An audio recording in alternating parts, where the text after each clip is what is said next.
What is up, PokeMoshPit? This is JT, iamthetie, coming at you with an NU narrated Wi-Fi battle today against the username cote1616pb. Obviously, link to his channel will be in the description below, and I have to just say that this is probably the best NU match that I've ever had. But anyway, without further ado, let's just get right on into the match. He's going to lead off with a Nidoqueen. I'm going to lead off with a Jump Bluff. Pretty obvious what a Jump Bluff wants to do in the lead spot. I'm going to go for the Sleep Powder. I don't think this one's going to be pretty obvious, though. I'm going to go ahead and go for the Stun Spore, predicting a switch out into a Choice Scarf Poke. Goes into a Hitmonchan, so I'm like, well, that worked out really, really well. Now, I don't know what he wants to do. I'm going to go ahead and go for the U-turn now, predicting a switch. He goes into a Licky Licky, so I'm like, perfect. I'm going to go into a Hitmonchan. All the momentum's in my favor right now. I think close combat seems too obvious, though, in this scenario. I'm choiced, so I'm going to go ahead and go for the Ice Punch, predicting Nidoqueen. He goes for the Protect, though, so that sucks. I revealed my set. I'm going to my Espeon, and now I'm thinking he's going to be going for a Protect again, predicting a Trick. So I'm going to go for the Substitute. He goes into a Slowking, and I'm thinking, I can set up Calm Minds on you all day, and you're not going to be able to break my Substitute eventually. So that's what I'm going to do. He goes for the Surf. He's able to break my Substitute. And from his perspective, if I go for a Substitute and he goes for a Toxic or a T-Wave, then it works out perfectly for me, because then I get another free Calm Mind. He doesn't want that to happen, so I go for a second Calm Mind. I still think that he's doing more damage than the Substitute can handle, though, so I'm going to go for a really risky play, go for that third Calm Mind to guarantee that my Substitute can live. He does not go for the status right there. He goes for the status now. And I go for the Substitute. I knew that it could take a hit, and now I'm going to fire off Shadow Balls because I think it's kind of unexpected. But he's able to take the hit at +3, which throws me for a loop. I did not think the Slowking would be able to take that hit, but he's able to take the hit. He cannot break my Substitute, though, so I'm going to be able to take him out with a Psychic on the next turn. I got an Espeon at +3 with a Substitute up, so normally that means game, set, and match from right here. But obviously this video is a lot longer than that. So he goes into a Glaceon, reveals that he Choice Scarf. He's able to take out my Substitute. I didn't want to set up another Calm Mind because I don't want to underestimate this guy's attacking power, so I'm going to take him out with a Psychic immediately. Down goes the Glaceon, and right about now is when he's going to start swinging the momentum right back in his favor. He's going to go out into Dogerio, and now I'm thinking, okay, is this thing Choice Scarf? Is he running dual Scarfers? That would actually be pretty interesting. But I'm kind of inclined to think that he's running a Choice Band set with a Quick Attack. I know that Espeon should be able to take a Choice Band to Quick Attack from that range, but I can't set up a Substitute in that scenario because that would be ridiculous, because then I wouldn't be able to make one. It would be a waste of a turn. So I go for the Psychic, and he goes for the Endure. So I'm like, crap, you're a Flail set. Now you're faster than me, and Espeon has a dominant matchup on Hitmonchan and Nidoqueen, so I'm going to go ahead and fodder out my Sandslash. His team seems pretty bulky, so I think Sandslash, aside from getting up rocks, is going to be pretty useless for me overall. So Sandslash takes a hit pretty decently, but he's going to die to 2 Flails, and I'm going to go into my Hitmonchan. I know that the Mach Punch is very, very obvious in this scenario, but at the same time, if I scare him away, that means Espeon can revenge KO him later. So I go for the Mach Punch. I'm able to take him out. He goes into his own Hitmonchan now. And I'm going to go ahead and go out into my Kingler because I thought that he was going to lock himself into some other move. I thought he was Choice, but he goes for a Substitute. I'm like, alright. So I'm going to go ahead and set up an Agility because I didn't know if I was faster. It turns out I already was. And at this point, he goes for a Bulk Up. So I'm like, crap, I need to break your Substitute. I don't know what you want to do. But he's going to go ahead and set up a second Bulk Up. I'm like, crap, I don't know if... this is really tough for me. I know that if he goes for a Bulk Up or a Substitute in this scenario, Jump Bluff is a very safe switch. If he goes for a Fighting move, Jump Bluff is still a safe switch. So I'm like, I'm going to switch into Jump Bluff. This is a perfect opportunity to go for it. I can Encore you into Bulk Up or Substitute, or I can put you to sleep if you go for a Fighting move because I can live the hit. So he goes for the Drain Punch. I take less than half from that, which is amazing at +2, and obviously I'm going to go for the Sleep Powder right here. Put him to sleep.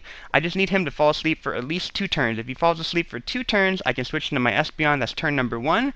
I go into my Espeon. I know that no one on his team can take 2 Psychics in a row, so he has no safe switch. He's going to have to fodder out this Hitmonchan. So I go into my Espeon, but he wakes up on the second turn. You gotta be kidding me. And he gets up a Substitute, and now I'm thinking I don't have a safe switch anymore, and as valuable as I think Espeon is, I need to get the Substitute out of the way. So I'm going to go ahead, go for the Psychic right here. Going to hit me with an Ice Punch, and it's going to take me out. So down goes Espeon. There goes my easy answer to Nidoqueen and Hitmonchan right there. But I know he has 2 Bulk Ups under his belt right now. So I'm going to go into my Raichu.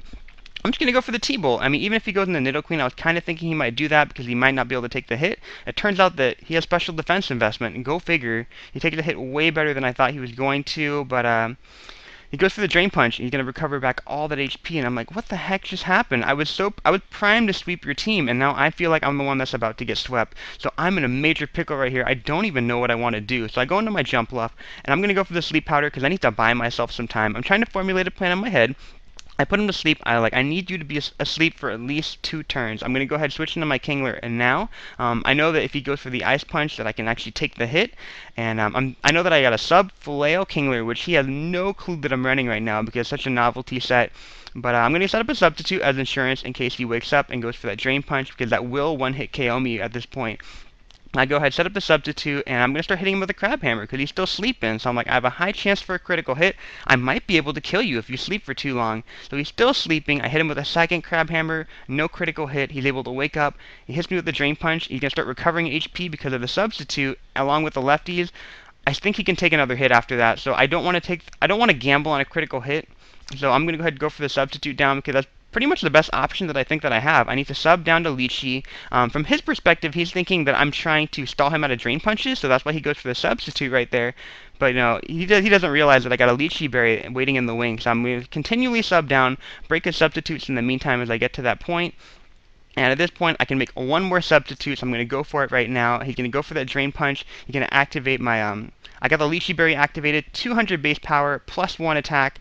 I know that he got 2 bulk up, but I don't think there's any chance in hell he's going to be able to take this hit. So I'm going to go for the Flail, and oh my goodness, I just dodged a bullet right there. If I did not take out the Hitmonchan, I was going to get swept. But he goes into a Licky Licky. I know that it's a defensive Licky Licky, so I figure he's probably going to be able to take the hit, but not too well. I'm looking at the damage, and I'm like, okay, I can go into my Hitmonchan now, lock myself into Ice Punch, Choice Banded, Adamant, with the Iron Fist ability that should be able to take him out, right? So I'm going to go ahead and go for the Ice Punch right here, and he is going to live. You've got to be kidding me. How did he take the hit that well? So at this point, he has to protect in this scenario, because if he doesn't and I hit him, he loses the game. So it's a free switch into Jump Bluff in my mind. I need to put this guy to sleep, but at the same time, I'm thinking, if he really wants to get a Toxic off on the Jump Bluff or he has some move to hit me, now would be the time to do it. Getting the Encore on him would be just as useful, but he switches out to Nidoqueen because that's his sleep fodder, so I'm going to go ahead and put that thing to sleep as well.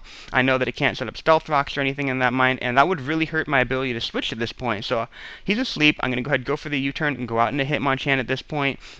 And now I'm debating, should I lock myself into close combat or Ice Punch? If I lock myself into close combat and he predicts that, I'm going to get the defense drops, and he will kill me with an Earthquake probably, so that's not a good idea in my mind. I'm going to go for that Ice Punch. He takes the hit really crappy, actually, to be completely honest. And he's going to go ahead and switch into Licky Licky. I kind of knew he was going to do that, but I can't switch into Jump Bluff, because Jump Bluff can't do anything, because he's purely support, aside from U-turn. So I'm going to go ahead, switch back out into Jump Bluff. That way I can lock Hitmonchan into a different move. And at this point, I'm going to go ahead and just go for the U-turn. I don't know if he's going to protect or he's going to go ahead and pass out into Licky, or pass out into Nidoqueen, I should say. But he goes for a Seismic Toss. And now I'm thinking, crap, I cannot take another Seismic Toss, so I can't gamble. I can't go for the Ice Punch predicting Nidoqueen to come back in. I have to go for the close combat right here.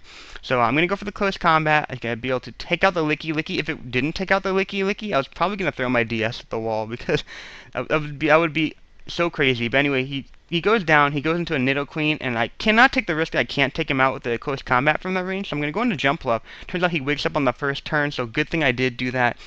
And I'm going to go for the Sleep Powder, assuming that he sleeps for at least 1 turn. I can hit him with an Ice Punch, but I miss, and he sets up Toxic Spikes. I'm like, wait, I can Encore you into Toxic Spikes. That works out perfectly. That's what I want you to do. That's the free switch I needed. So I'm going to go for the Encore, lock him into Toxic Spikes, switch out into my Hitmonchan, and I'm going to hit him with an Ice Punch, and that's going to end the game. But he told me after the match that he had Taunt, and I mean, you can't really predict a miss, but if he were to taunted right there, then I have to U-turn or hard switch out into Hitmonchan. He hits me with an Earthquake, and the match is his. So I mean, that is probably the closest match that I've ever had in NU. Hell of a game. Tons of momentum swings. I really hope you guys enjoyed that video. Definitely feel free to click that like button if you did. Definitely feel free to check out both of our channels.